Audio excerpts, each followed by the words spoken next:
ভাব মানে ভালোবাসা। ঠাকুরজি বলছেন তোমরা ভক্ত সম্মিলিত এসো, অর্থাৎ সম্মিলনী ভক্ত সম্মিলনী সকলের সম্ভব প্রকার মিলন। সমস্ত গুরু ভাই মায়েরা মায়েরা সাধুরা সাধুরা এই সমাজ এসছেন, সকলে একভাবে মিলন হওয়ার জন্য একটা সম্মিলনী বা ভাব বিনিময়। এবং আমরা সাধারণ ভজন করে বা গুরু শক্তি গুরুর কাজ করে আমরা কি আনন্দ পাচ্ছি কিনা আমরা সেইটা উপলব্ধি করে পরস্পর গুরু ভাই মধ্যে আলোচনা করে বিনিময় করা। সেই আমাদের ভাব বিনিময় কি হচ্ছে, ভাবতে হবে কি আমাদের ভাব রাসেশ্বরকে। আমাদের শাস্ত্রে আছে ভাগবতে, যেমন কপিলা বৃন্দাবন বলছে একমাত্র পুরুষ হচ্ছে সেই ভগবান শ্রীকৃষ্ণ, আর সব গোপী প্রকৃতি। কেন না, পুরুষ হচ্ছে যে যার ইন্দ্রকে বশীভূত করতে পেরেছে। যদি ইন্দ্রকে দমন না করতে পারো তাহলে সে পুরুষ না। সেই জন্য বৃন্দাবন একমাত্র পুরুষ হচ্ছে সে ভগবান শ্রীকৃষ্ণ। তাই আমরা এই যে রাসমঞ্চ হয়েছে ভক্ত সম্মেলনের মাধ্যমে ঠাকুর মহারাজ সাধারণ তার দুটি চরণ দুটি ফুলসারিয়া। তাই ভক্ত সম্মেলনের আমাদের আশেশ্বর হচ্ছেন ঠাকুর মহারাজ। তাই মানুষের সংসারে যেমন ভাবের সঙ্গে একটি সমন্বয় করতে হয়। আপনার কুটুম্ব আছে, আপনার ঘরে যদি কেউ আত্মপরিচিত যদি আসে তাকে আপনি ঘরে বসান, বাইরের লোক এসে আপনি ভিতরে ঢোকাবেন না। তাহলে সে ভাব অর্থাৎ যার সঙ্গে ভালোবাসা সে গুরুর সঙ্গে ভালোবাসতে হবে। কারণ গানে বলছে যে হরিনাম সত্য গুরু নাম সত্য, এইটুকু সঙ্গে যাবে অসার সংসার মায়ার সাগরে সকলেই পড়িয়া রবে।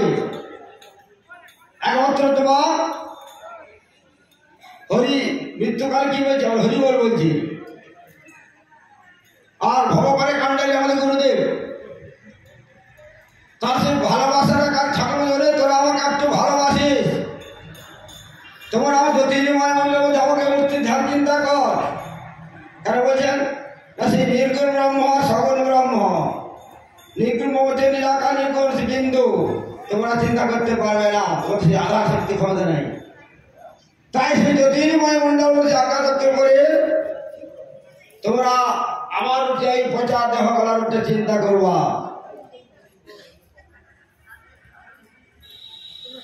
ভগবান গীতায় কি বলছেন, অন্তকালে যে মহাবেব স্মরণ মুক্ত কলেবরম য প্রয়াতি সমদ্ভাব জাতি নস্তত সংশয়।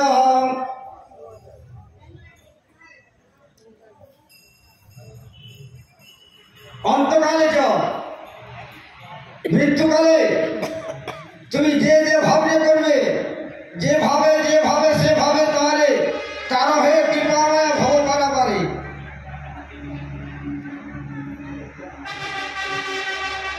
তুমি মৃত্যুর সময় আমার থেকে যাকে আমরা বেশি চিন্তা করবো মৃত্যুকাল সেটাই আসবে। বিষয় করুন, স্ত্রী করুন, ঘর বাড়ি করুন, সেই কারণে আসবে। যদি ভগবানের চিন্তা করেন তাহলে সে ভগবান চিন্তা। তাই ভাবটা হচ্ছে গুরুর প্রতি ভাব রাখতে হবে, ঠাকুরের প্রতি ভাব রাখতে হবে। গুরুর মধ্যে ঠাকুর, তিনি আমার উদ্ধারকর্তা।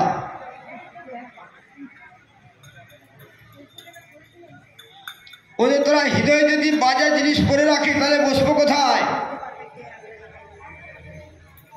তাহলে আমরা যদি সেই বিষয় আসক্তি শুনে থাকি ভগবান বসবে না। তার জন্য সেই বিষয় দূর করার জন্য ভগবানের নাম জপ করো। হরের নাম হরের নাম হরের নাম কেবলম কালো নাস্ত নাস্ত নাস্ত গতির অন্যথা।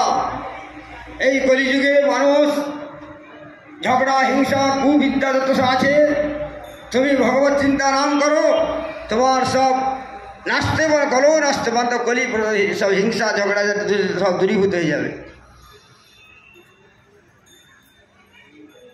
তাই পঞ্চভাবের সাধনা আছে, শান্ত, দাস্য, সখ্য, বাৎসল্য, মধুর ভাব। এই পঞ্চভাবের সাধনায় তা মধুর ভাব সর্বশ্রেষ্ঠ। তাই ঠাকুরকে পেতে গেলে স্বামী স্ত্রীরা কী করে, যে স্বামীকে যেন কোথায় গেছে কি খাবে, ছেলেরা যেন মাকে মা যেন ছেলেকে যেমন দেখে, তেমনি ঠাকুরের চিন্তা যদি সেরকম করে। ঠাকুরের সেবা কেমন দেবো, কিন্তু আমরা কী করি,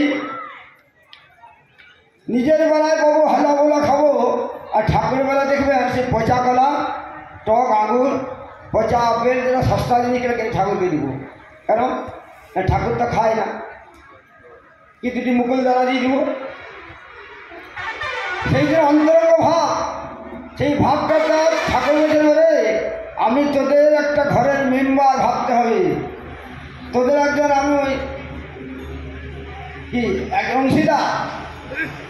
তাহলে তোমরা যেমন খাচ্ছ সেই ভাবটা ঠাকুরকে যদি তোমরা সেই ভাব নিয়ে থাকো, তবেই আমার প্রকৃত ভালোবাসা হবে।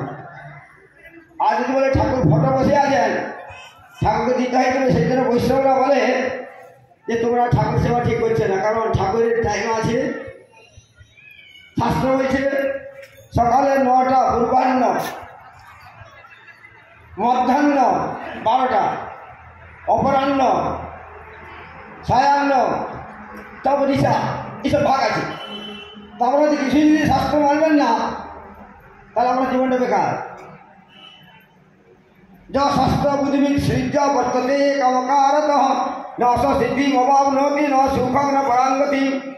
সংগীতায় বলি শাস্ত্র যদি মেলে না কাজ করো, তোমার এদেরকেও লাভ নেই, ফলে কিছু হবে না। তাই সেই ভগবানকে বা ঠাকুরকে ভালোবাসি নিজের মতো করে সেই মধুর ভাবে ভালোবাসতে হবে, তবেই আমাদের ঠাকুরকে বলাম করবো।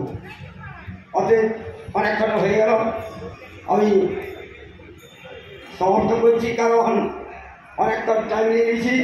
এই যে পরিচয় দিতে হলো, এই যে সকলকে ঠাকুরের আশীর্বাদ জানিয়ে আমি আমার এই সংক্ষিপ্ত বক্তব্য যে ঠাকুর ভাব বিনিময় মহারাজ আর বেশি করে বলবেন।